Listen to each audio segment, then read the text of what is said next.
you're out here talking, making the 2024 song about dating and getting to arguments. In 2024 specifically. Yeah. Right. This is all Cat Williams' fault. That's really where it started.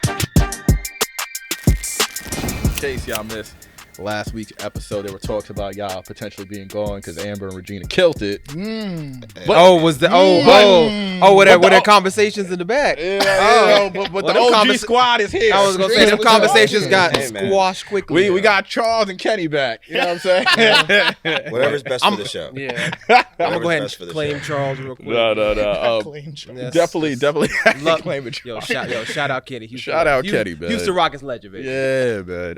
No, it's happy to have the gang back, especially for this last episode of 2024. We unveiled 2 fire lists this week, which include the best rap albums of 2024 and the best R&B albums of 2024. So what we'll do, I'm going to give a quick breakdown of the top 10. The full list is on Billboard.com. So here's the top 10 for the best rap albums of 2024. Number 10, Freddie Gibbs, You Only Die Once. 9, Future, Mixtape Pluto. 8, Lotto, Sugar Honey Iced Tea. 7, Megan Thee Stallion, Megan Act 1. 6, Schoolboy Q, Blue Lips. 5, Glorilla Glorious. 4, Tyler the Creator. I keep fucking this shit up. Somebody say it for me. Chromacopia. Yeah, I can't read. Number 3, Doechii, Alligator Bites, Never Hill. 2, Future and Metro, We Don't Trust You. 1, Kendrick, GNX. And then quickly on the R&B side, 10, Chris Brown, 11:11 Deluxe. 9, Bryson Tiller. 8, Marsha Ambrosius, Casablanco. 7, Layla, Gap Year. 6, No Worries, Why Lord. 5, P&D 4. 4, Money Long, Revenge. 3, Ray Billene, Bird's Eye. 2, Thames, Born in the Wild. And number 1, Leon Thomas, the good brother Leon with Mud. A lot of bangers on both sides of the table. So let's try to go through both. Gentlemen, what were your overall favorites this year? Any albums that got snubbed? Let's start with Brother Dame first. I think we talked about all the Future albums that came out. I think it's hard to call it a snub because we have so much Future. But out of the first two Futures, my favorite Future was the second Future. Okay. If that makes We sense. still don't trust you. We still don't trust Number you. 2. Yeah, That one reminded me more of Hendrix. Yeah. That was like the bag that I like him most in. So when that came out, I was like, oh, this is it. This is like he's back. He's back in like his pop adjacent street bag. And then when he dropped Mixtape Pluto, I was like, we don't need this. But that's the album I found myself fucking playing most. Plutowski. Out of all the 3 or so he dropped this year, that's the one Bangers, I find. But I think we couldn't include all of them. Yeah. But so it's tough to call it a snub. But yeah, I think my answer would be part 2. Yeah, Still don't trust you. Shout out to Future, man. I still be playing Too Fast in the gym, man. It's quite a banger. Too Fast, that is number 1 on a lot of radio charts this week. So Really? yeah, I think like 3, right? Yeah, it's number 1 on rhythmic radio, Yeah. urban radio. So they really pushed that song, and there it is. That was a song that Top all of the my world. boys, when it came out, they were like, I'm gonna get a speeding ticket to this. That's the one. That's the one. Lil Demon is still my favorite one. Yeah. So am I. That's good to know. Damn, what a year. Jesus. 3-peat. Yeah. And there were talks. Year's not over yet, but there were talks that he may just say fuck it and drop another one. Yeah. Just to go 4-peat. I've heard that. Because I don't think that's ever been done. Like 4 number 1 albums in 1 year. Has it? Maybe. I mean, like I feel like Beatles or 4? somebody could have. Oh, but people used to put out like albums. Like they put them out 3-4 in a year in the 60s was like common. Like not right. just to put out that kind of material. Yeah. So if anybody, you start with the Beatles when it comes to chart stuff, but like certainly recently, nah, I can't think of anybody who would have done that in 1 calendar year. And like 4 brand new albums debuting at number 1. Yeah, because I mean Taylor's done 3 a couple times recently, but yeah, 4 number 1 debuts. I mean, I mean, like nobody puts out 4 in a year period. So even to Do it, have Future. 4 successful ones, well, Do it. Why not? Do it. What's today? 20. So we got 1 more week of the chart calendar year. So time's running out. But It has to be what, this Friday? yeah, For it to because we're on the 21st charts right now. Yeah. So next week will be 28. So And he has enough music just to say Yeah, he fuck can it. do it right Yeah, now. put 10 songs out. okay, well, he got about 24 hours to get that on DSPs real quick. So it's gonna be a race against time. Let's go. He's done crazier He's things. done nuttier shit.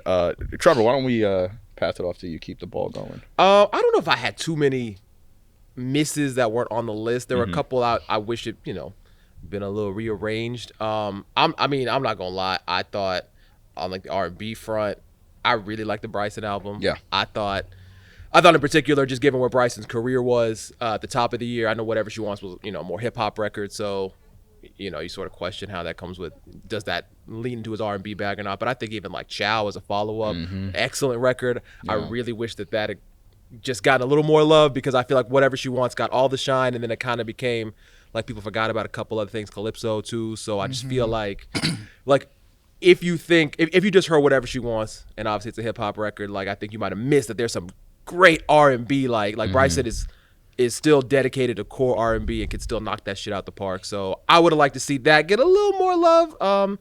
And hopefully maybe next year, we can kind of build on that. Like obviously Whatever She Wants, like I said, top 20 record, got him back in the conversation. I hope he could take that momentum and carry him, and it's not another sort of 3-4 years before we see him come back through, because I think, the lane is really open for R&B. We talked about that a lot, that especially for the men, there's really a lot of opportunity out there to really seize that mantle and keep going and, dominate the streaming lane, dominate the chart numbers. So I still think he's got all the potential in the world to keep that moving. So I want to see him get a little more shine. But I think in general, just this album alone, like if you haven't heard it, all you heard was Whatever She Wants or the singles or whatever, go through it, because it's really dope.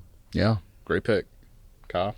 Yeah, I'm really proud of the list we put together for both rap and R&B. I gotta shout out all the amazing ladies on the rap list. We got Doechii and Glorilla and Lotto and Megan and Little Sims, and they all put out really great comprehensive projects that, for me at least, really lasted throughout the entire year, and I was playing those albums front to back for months on end. So I'm really happy that they all got placed pretty highly on here. I think there were any snubs for me. I would have loved to see, The Force, LL Cool J, get some shine on here. Great LL. fucking album, bro. Really fucking good Shout out to album. Q-Tip I've talked about that album Yeah. so much. It's What's your crazy. favorite song on there? Man, so Oh, he got hype. Let's talk about it. Come on, Proclivities. bro, I'm just, Shout out to Diamante. Come on, Sweetie. For the record, Sweetie got a couple hits this year on the Listen. low. Let me actually pull Y'all up not gonna the- sleep on Sweetie Nani. could've Isn't been the one way. of There's those. Nani isn't Nani. the way. There's some stuff out here.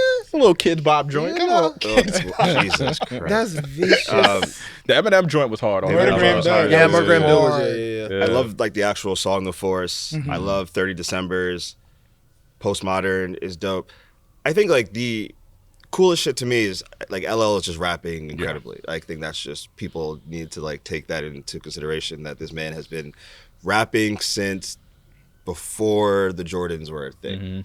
Like that's how long he's been in this game. Right. But also, Q-Tip gave him like the weirdest, most interesting, like intricately weirdly musical beats that I just did not expect him to fuck with. And it just made me really happy that LL is like taking this risk and making the album that he made. I think he could have done something very, very like easy or like some, got some shit off the shelf from like some popular young producer of the day.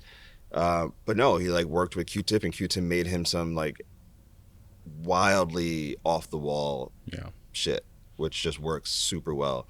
And man, props to him. Yeah, I think 30 Decembers is the one that I played a lot. Yeah. And he, like you said, LL was like, this is like prime LL, the way he was rapping, like 90s Crazy. LL, rapping alongside Eminem, Nas, Busta. Like, he really got in that big boy bag. And it's like comfortable and feels natural Right. in the way he's approaching like grown hip hop. Like Right. it doesn't really feel like he's putting on an air. It's just, I'm challenging myself and I'm conquering that challenge because I'm that good of an MC. Yeah. And I thought that was really awesome to see on display in a year where we had so many different kinds of MCs. And I guess the other side that I wanted to mention for hip hop would be Take Care, Big X the Plug. I thought it was really great. Shout out to rap album. Oh yeah. I was like, Shout out to Big X the Plug, man. He's had an incredible rookie. Incredible. year. Like, that Big album X, going yeah. top Rookie 10, year, like yeah. that's a really big win for him. Like, Independent. Good for him. Yeah, independent. Yeah. And the R&B list, I'm super proud of the R&B list. I just gotta, sing the praises of Mutt one more time. Yep. I've been doing it a lot on this podcast and outside of the podcast, but it really is such a fantastic album. I think we saw a lot of big rock guitars come back to the mainstream in a big way at the top of the decade on the pop side, and it was cool to see that really bleed into the R&B side of things on Mutt in a really authentic way for Leon, and he just sounds phenomenal on the album. And he also had one of my favorite live shows this year. He was fantastic on his tour for this album. Just golden voice right there. So I really hope next year is the year that he gets a breakthrough single of his own and can solidify himself as one of the leading R&B men in that space. But You really had like proud a of those. breakthrough song this year? I think Mutt was like on the cusp. It's I like wouldn't call it slowly like but a surely still legitimate coming up. Yeah. Like, breakthrough. Like I feel like there's It could some almost be a songs that, sleeper like, hit. we're I think starting Yes It Is to- might be the song Yeah. for him next What song? year. Yes It Is. Yeah. That's Yes, like It the Is. most Great straightforward record. R&B Yeah, record. Yeah. I think that'll be his best shot next year. Like I was surprised at how much I would hear Answer Your Phone in like bars and lounges Really? and shit. Yeah. I think, you know, I really, I spoke to him when I did the Ty cover and I heard Ty talk about this guy endlessly. And Ty was like, you know, he's better than me. He sings better than me. He produces better than me. Oh, true. He can, Yeah.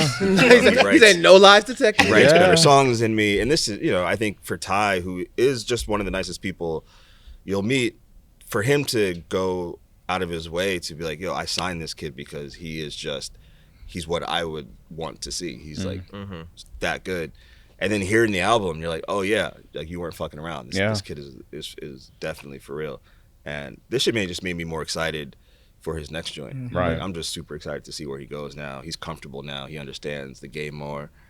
Yeah, I'm amped to see what he does. Yeah. Just such a great vocal interpreter too. Like Answer Your Phone in particular is such a triumph for me because Diane Warren's a legend. Yeah. I have not liked Diane Warren's song in years, and she penned this facts. one, and he Big facts. sang the fuck out of it. It's like, damn, you go to the credits and you're like, Diane Warren did this? Like, you really brought this to another level vocally, and I just think that's such a great sign for what's to come with him. Agreed. It's also crazy because Diane, she'd be on Twitter like acting like she doesn't know what's going on, and then she writes You a write it for song. Leon Thomas. But it's also like the type of song that she wrote for him is like so modern. But like, you know, if you follow her on social media, she's like, I don't know what sampling is. Yeah, like what is this? And it's like, yeah, you're out here talking, you know, making the 2024 song about dating and getting to arguments In and shit. 2024 specifically. Yeah. Right. Shout out to Leon Thomas. Also, shout out to Freddie Gibbs, who's on the Mutt remix. Hell also on yeah. the rap list as well. Number 10. I Great thought that was album. a great album. Still mad that Anniversary got yanked from You Only Die Once. Raphael Sadiq said, no, sir. Wait, I missed that. What happened? So, you know, Freddie had flipped the Anniversary. Yeah, that's the song I brought up in the meeting. It got yanked from No streaming. way. Yeah, it got yanked from the album. Yeah. I mean, you think about Clearance. it. It's a love I'm song. learning Clearance this is a now. motherfucker. It's like a murderous. I'm a murk you to type of record.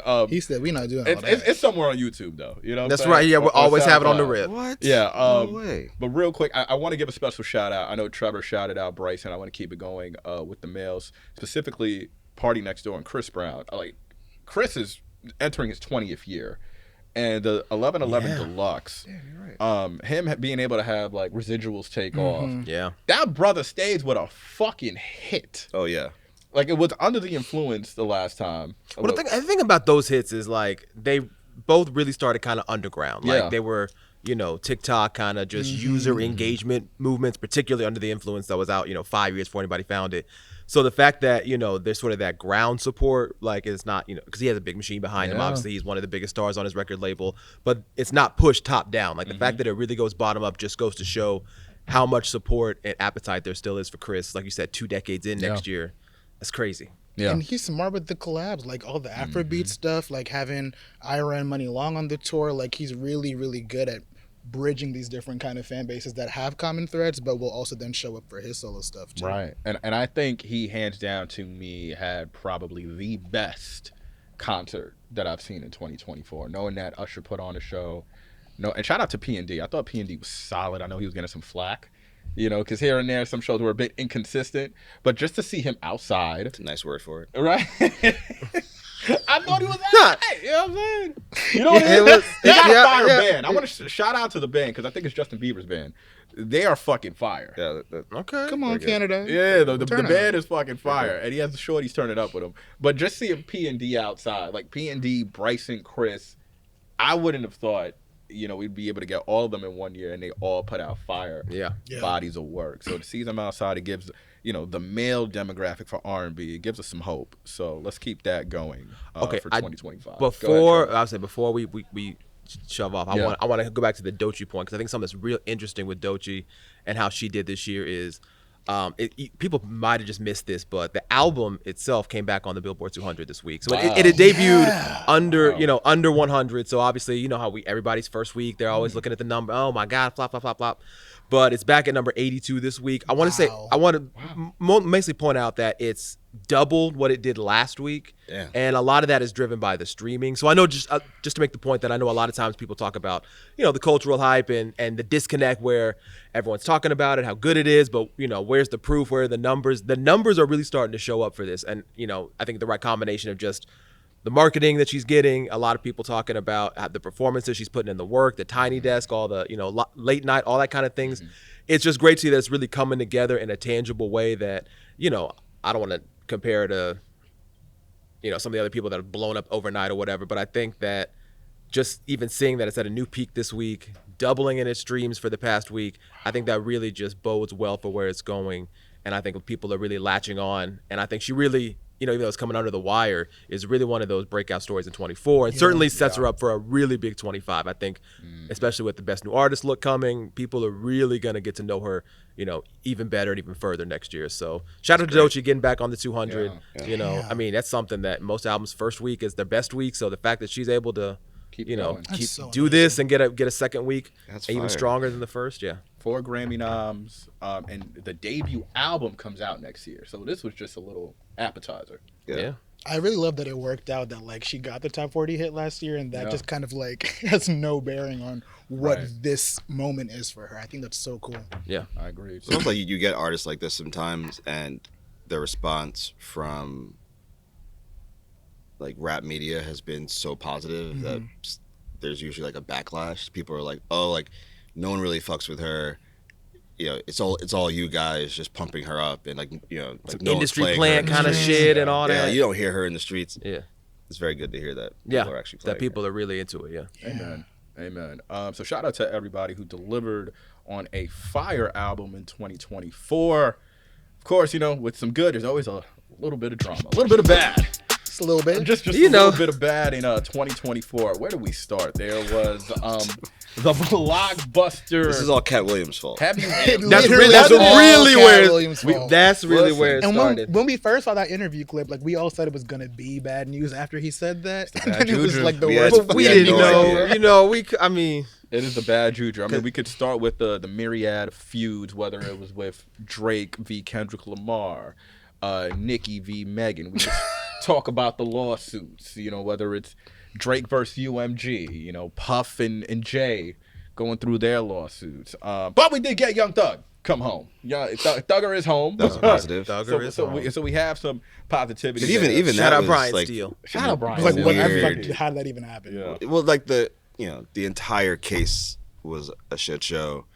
So much so, I think I thought to myself one day, man, I'm very happy that the Trump case did not go forward, because imagine what would Fonnie happen. Willis' office would have been. This shit was. They can't even do this properly. How are they gonna?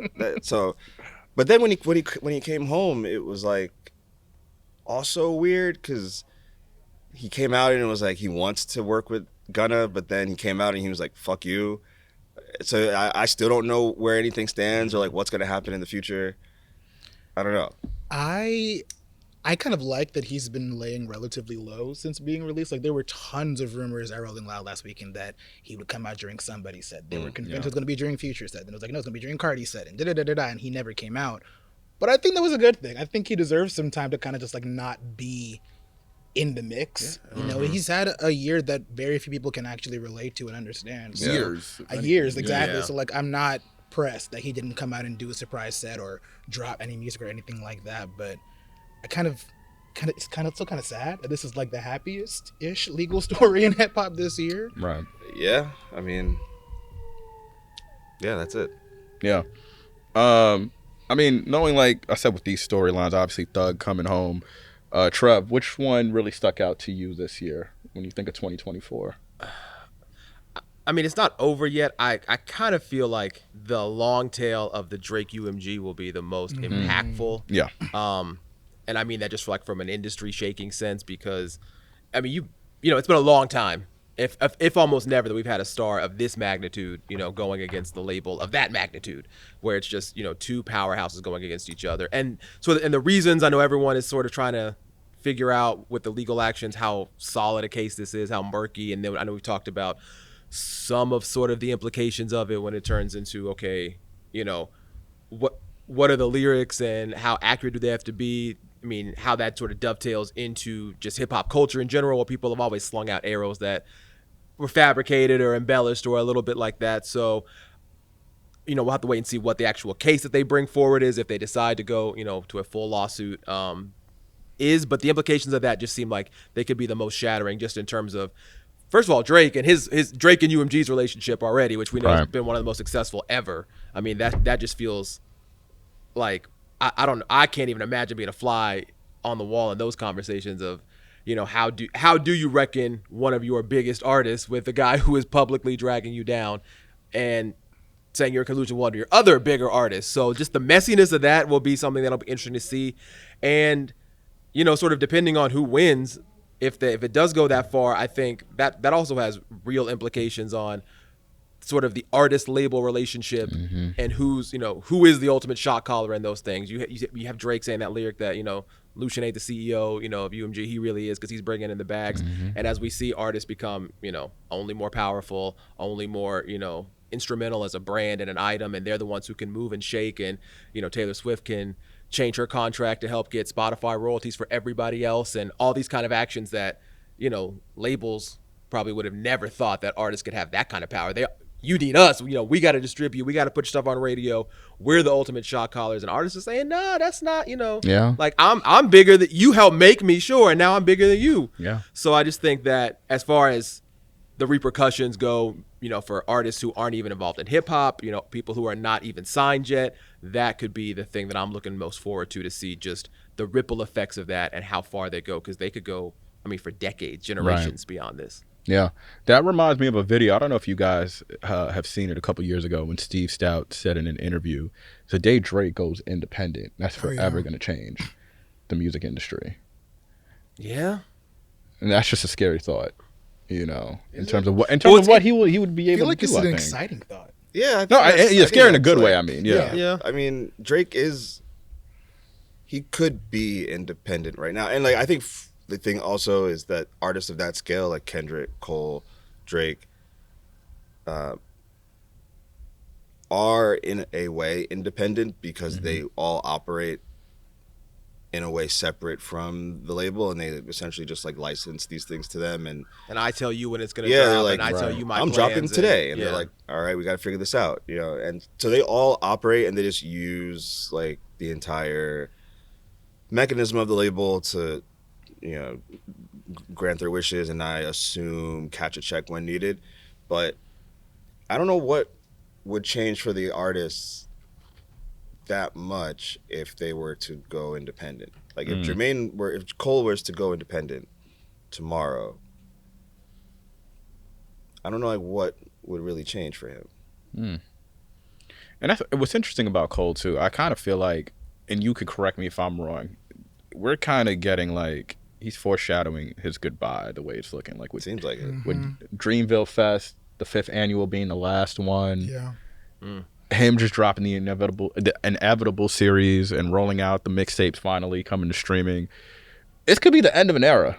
You know, I think we're getting to that point for some of our faves. You know, man, it's hard. I still believe it's hard for anybody to really just tie a bow on it and walk away. Yeah, and especially when it feels. I mean, Cole's obviously, you know, giving us a decade and a half's worth of material, but it still feels like there's always going to be more. Like, he's always going to be itching to create. He's always going to want to be like. I think he might still can't imagine drop songs here and there, but like I look at like a Jay-Z. Like Jay-Z is for all intents and purposes like retired. But that was after what, 2 times where he said Yeah. I'm done. I'm done. Because technically he said after Reasonable Doubt, that was it. Yeah. Black Album, Definitely. that was Like, it. Yeah. So I mean, I'll say on the label artist thing, I mean, I guess that's one of the things we might sort of unpack with this whole Drake thing is, because, you know, the label obviously helps things get on radio, helps with the promotion arm.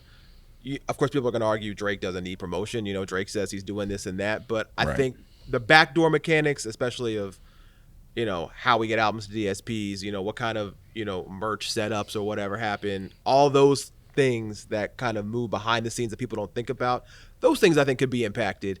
And I don't want to put it past anybody to, you know, once you leave, okay, you're not on our team anymore. Okay, Yeah. we're working against you. So now we're going to position this person on this day. We're going to, you know, promote this up. And I think if I'd there's be real ever a curious to see. moment in time for an artist to be able to build that like repertoire of services within themselves, it's now, because you can just have that relationship with the streamer. The crux is that the labels also own a part of them, so then it's like maybe that's what comes to light in this suit, is just like how incestuous all of this is. You know, like if Drake's like, if I were to really go at this alone, I can't break into it because Universal owns these 10 spots on these playlists, and so like it's impossible if they're not fucking with me and they're fucking with the guy who's battling me, then that's not gonna work, you know.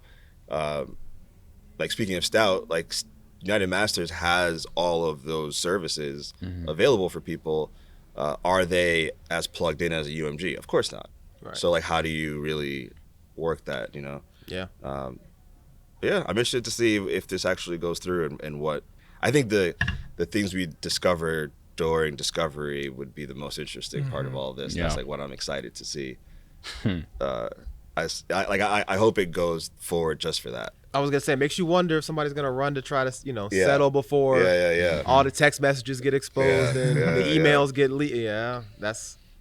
Yeah, 'cause Skeletons it's like, you on know, like, skeletons. it's like when the government essentially was going after Google and Apple, and you saw all the emails from Google essentially being, you know, or like Apple being like, there's no way we're gonna put, you know, iMessage on Android. And someone's like, why? It's like in an email, they're like, why not? And you're like, are you an idiot? Like, you know, like we're not doing this because of money. Right. And it's like, I can't wait for those emails to come out of the music industry to be like, Yo. of course we're not going to do this. You idiot. Like, it's about money. I think going back to, like, you know, wanting Cat Williams to close the portal, I don't think any of us had on our bingo card our 90s heroes, you know. Hey. Puff and Jay, you know, Puff being charged with sex trafficking and racketeering. Yeah. And then, you know, the allegations that Jay had to deal with these past few weeks. Dame, these were... It's the biggest bombshell for me this year. Right. Yeah, for So, sure. so talk about that coming to light in 2024. I mean, you know, I think for a lot of us who grew up as fans of this culture and music, and then working in the music industry, or at least you know, aligned to the music industry, you would hear all the stories, never knowing like how much of it is true, because they're always like whispered and things like that. But I think like the bigger hit for me personally is just, as you said, like these were heroes of a number of people, entire generation of rap fan, you know, grew up idolizing Diddy. And I don't think we're going to understand like what effect that has on a generation until much later, because like now what do you do? How do you like reconcile with that? How do you reconcile with someone who was Diddy wasn't even so much like a part of the fabric of the culture in so much as like he was the seamstress. Like he was the person that like built the thing that we were all so a part of. And to now have to figure out, you know, how to live in a world where you're not able to interact with that, and to, you know, have to think of him in different terms, I think it's tough, you know, because it's just not the same anymore. Right. And I think dealing with that is going to be hard for a lot of people. You know, it's like, oh, this person did this really bad thing, he's gone. Like R. Kelly was just like, he's gone. You know, no more R. Kelly music. He's not going to be featured anywhere. He's out of sight, out of mind. I think it's a little tougher with someone like Diddy. Yeah. And I think we're going to have to figure out how to actually do that. Yeah. So that's the tough part to me. He was denied bail once again, and then he decided to opt out and just wait until his trial, which will be in May 2024. 5. Yeah. Yeah. Thank you for catching that. I don't know why I jumped so. Yeah, You know, like don't like forwards like the nuclear code. Thank you for catching that. No, I was gonna ask you guys. I know he touched on Puff about Jay, and just hearing that bombshell. Yeah, the Jay news was particularly painful to sit with because I said on the last episode that guy's genuinely my hometown hero, like one of my favorite artists of all time across all genres. So hearing anything like that attached to his name was always going to give you like a real moment of shock. Obviously, there have been developments since the allegations first arose. I think my biggest takeaway from all of that is probably that I am interested to see what happens with this Busby guy, and I hope that whatever goes down with this specific allegation doesn't have too negative of an impact on the other cases that are being brought up against Diddy by the same lawyer. Yeah. Because they also may have a little less holes in them than this particular one, and I hope that doesn't fuck up what's going on over there, and justice can still be brought for the people who are victims of Diddy and anyone else who did do anything along those lines at that time. But yeah, it's something that I just have to sit with for a long time because it's like, okay, how do you square your love for this person and their work with the understanding that they might be a very violent and dangerous person, with the understanding that also might not be the case either. We have to wait for all of this to go through the courts and, let the legal people do what they do, because that is not my bag. Right. That's why I'm here on a podcast and not in a courtroom. But yeah. Hey, Busby, he gonna need my nigga Saul Goodman, man. Better call Saul. Better call Saul. Trev. Yeah. I mean, I think everything what Kyle said is right. And with the Jay thing, there's obviously so much we don't know. Where the sort of tide is right now with Jay, sort of, I guess, seemingly having the momentum behind him, if you want to put it that way. NBC had that report with the inconsistencies in the story, but the woman, stands by the majority of the claims and then the incident happened. So we'll see what happens in when the facts come to light. With the whole Busby versus Jay angle, in that sense, I'm curious to see what happens, because it sort of takes me back to when Cardi had her lawsuit that was very public, and other artists. Artists are really, starting to get litigious and fight back. And, we've been so, I guess, used to maybe 10, 12 years of social media where people throw out all these kind of wild claims and everybody says, runs their mouth off. And for the most part, everyone's just kind of ignored it. But it seems like in the past, 2-3 years, and certainly, you have to fight something like this if you really don't believe it's true. The allegations are just so heinous that you can't just quietly let that go. But I do think that, seeing like Jay and seeing Cardi and even what's going on with Jay and Jaguar Wright and the situation that brought and how quickly Megan's new lawsuit against Tory for harassment. Today we saw so like artists are really taking to their lawyers and making sure that things that are not true are being rooted out and exposed, and people who are responsible for those things are paying the price, with their reputation, financially, whatever media they have. So I think that's, I don't think it's like a chilling effect that, you shouldn't say anything about anybody, but people need to understand that if you talking out the side of your neck, there is a good chance these artists are going to come after you and hold you fully accountable. If you want to, make sure that your ass can cash the check that your fingers are typing on Twitter. That's all. That's my legal. I'm not a lawyer, but that's my legal advice to you in 2025. Is you better be ready. Yeah, and if you got that Alex Spiro money, shit. Spiro out here. Rock Nation got some dogs out there. Shout out to Spiro. Shout out to Brian Steele. Like, these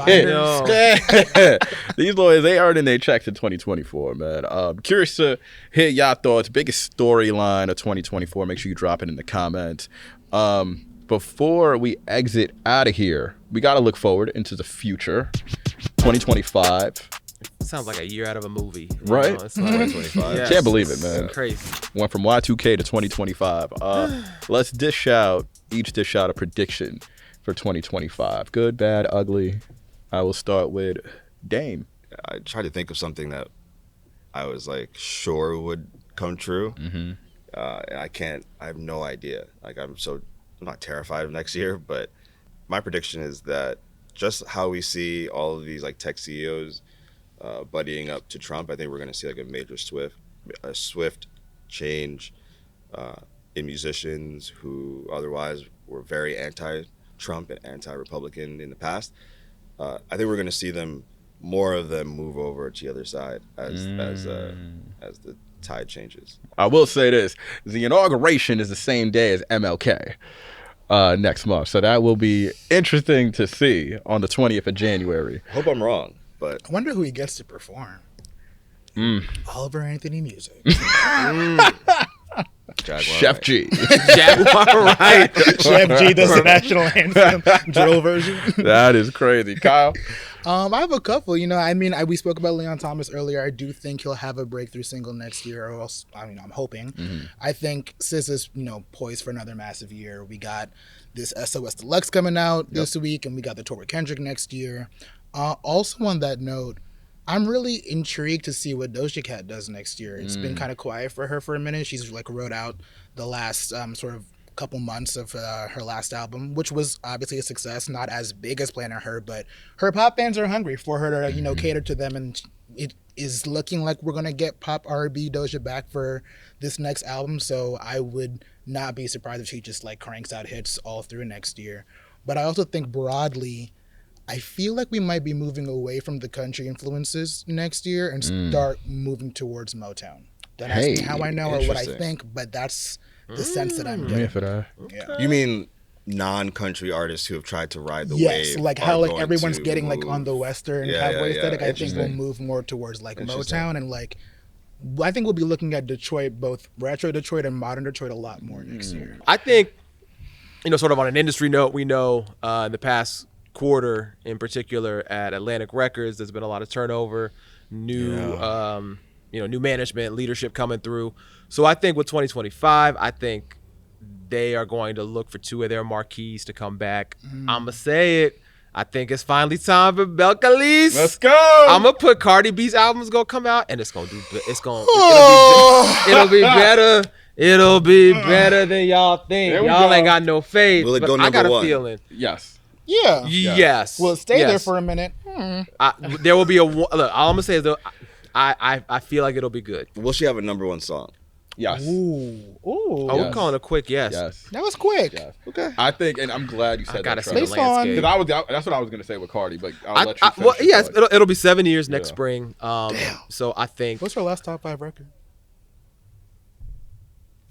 Good question. Well, she got a lot of them, so it's hard to pick. Last top her five. last Don't top, let me pull it up and. Her last top 5. And lead. I'll look it up. Lead. That's what I'm trying. Are to we really think. gonna do up? Maybe. Let me see. Yeah, maybe Is it up? That was or WAP. Let me see. Well, No, up was after WAP. That was 2020. Okay, lead was up 2020. So spring 2021 is when it went to number 1. Damn, so someone graduated high school. The last time Cardi had a top 5 hit. Was she going number 1?